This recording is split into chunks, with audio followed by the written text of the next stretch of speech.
Hola familia Crosspoint, bienvenidos al grupo de vida. Espero que hayan venido listos para estudiar la palabra y crecer juntos. Estamos en la segunda semana de la serie Viviendo en Sabiduría, un recordatorio por Proverbios 3. El domingo pasado estudiamos los versículos 5 y 6 y vimos lo que significa apoyarse firmemente en el Señor. Aprendimos la importancia de tener una confianza total en Dios y que la fe significa confiar en Dios en todo y no apoyarse en nuestro propio entendimiento. Como cristianos, vemos ese concepto todo el tiempo y podríamos perder de vista lo difícil que puede ser esto. No apoyarse en nuestra propia comprensión. Me gustaría que echemos un vistazo a un pasaje en Santiago que nos desglosa de manera práctica a dónde nos lleva a apoyarnos en nuestro propio entendimiento y el proceso que podemos seguir para empezar a confiar en Dios. Muchos ven Santiago 4 como una especie de colección de proverbios del Nuevo Testamento. De hecho, si hicieras de cada versículo una línea separada, en el lugar de tenerlo escrito de forma párrafo, encajaría perfectamente en los proverbios. Leamos comenzando en el versículo 1. ¿De dónde vienen las guerras y los pleitos entre ustedes? ¿No vienen de esto, de sus pasiones que se combaten en sus miembros? Ustedes desean y no tienen, por eso matan. Codician y no pueden alcanzar, por eso luchan y hacen guerra. No tienen porque no piden. Y piden y no reciben, porque piden con malos propósitos para gastarlo en sus placeres. Lo que vemos aquí son cristianos apoyándose en su propio entendimiento y en los resultados de eso. Quieren lo que no tienen y desean lo que no pueden conseguir. Y Santiago nos dice que esto resulta en peleas, pleitos y homicidio. No creo que esto signifique necesariamente un homicidio físico, sino más bien el homicidio que Jesús escribió en Mateo 5, 21-22. Ustedes han oído que se dijo a sus antepasados, no matarás, y cualquiera que mate será culpable ante la corte.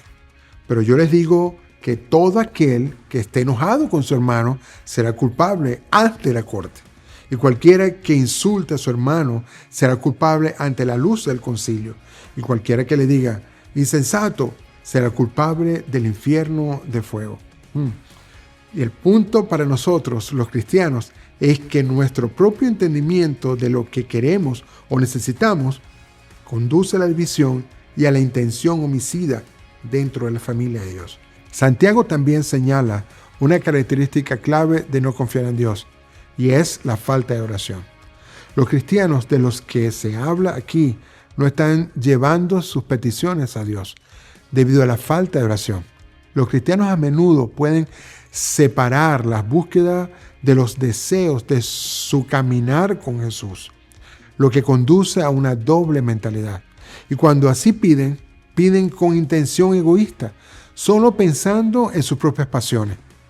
Están tratando a Dios como un genio del lugar de proclamar con cada petición, hágase tu voluntad. Él finaliza su análisis refiriéndose a ellos como gente adúltera. ¿Con qué frecuencia piensas en tu desobediencia a Dios como adúltero espiritual? Es como la Biblia lo describe a lo largo del Antiguo Testamento y el Nuevo también. Y cuando piensas, tiene sentido porque cuando no dependemos de Dios, estamos dependiendo de otra cosa. En cierto modo, estamos confiando en un sistema mundano de cómo vivir en un lugar de seguir a Dios. Y eso es amar al mundo en oposición a Dios. El mundo probablemente estamos tratando de tener ambas cosas. La amistad con el mundo es enemistad con Dios. El versículo 5 es tan genial para mí. Nos dice que Dios anhela celosamente el espíritu que hizo morar en nosotros. Cristiano, Dios no está tratando de esconderse de ti. No quiere estar separado de ti. Él te anhela en lo más íntimo. Te quiere por completo. Y esto nos prepara para algunos principios clave de arrepentimiento que vemos en los versículos 6 al 10. Los principios que aquí son introducidos por esta frase, pero Él da mayor gracia, Todo lo que estamos a punto de leer sobre apartarnos del mundo y acercarnos a Dios es una expresión de la gracia de Dios. Y Él fervientemente lucha por el afecto de su pueblo. Santiago continúa, por lo cual dice, Dios resiste a los soberbios, pero da gracia a los humildes. Por tanto, sométanse a Dios. Y aquí está el primer principio. Dios se opone a los soberbios, pero da gracia a los humildes. Por tanto, humíllate. Ten una visión adecuada de quién eres y quién es Dios. Él es tu creador. Tú eres su criatura. Eres un pecador. Él es tu salvación y un perfeccionador. Luego dice Santiago, resistan al diablo y él huirá de ustedes. Este es el segundo principio que se nos presenta. No cedas las mentiras que el enemigo te da sobre lo que necesitas, lo que trae felicidad y gozo y lo que mereces. Dios sabe todas estas cosas más que nadie. Y si eres un cristiano que batalla con tu carne, por cierto, eso somos todos. La Escritura aquí nos anima. Cuando resistimos, el diablo huye.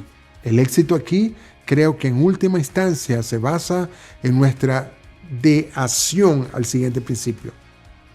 Acércate a Dios y Él se acercará a ustedes. Búscalo en la última instancia en todas tus acciones y deseos. Y como dice Santiago, límpiense las manos, pecadores, y ustedes de doble ánimo purifiquen su corazón. Los versículos 9 y 10 dicen, aflíjanse, lamentense y lloren, que su risa se convierta en lamento y su gozo en tristeza. Humíllense en la presencia del Señor y Él los exaltará. Y ese es el último principio, humíllate y Él te exaltará. Quebrántate por tu pecado y deja de celebrarlo. Llora por él. No resistimos esto por lo difícil que pueda ser. ¿Quién quiere renunciar a la risa o intercambiarla por el luto? Pero como señala Santiago aquí, Dios no quiere dejarnos en este estado. La palabra nos dice que aquellos que hacen esto serán exaltados. Dios nos encuentra y conoce ese dolor y nos levanta a una verdadera alegría. Entonces, ¿qué hay de ti? ¿Cómo sientes que el Señor te está llamando a vivir estos principios en tu vida? Quiero invitarlos a que se tomen un tiempo como grupo para discutir.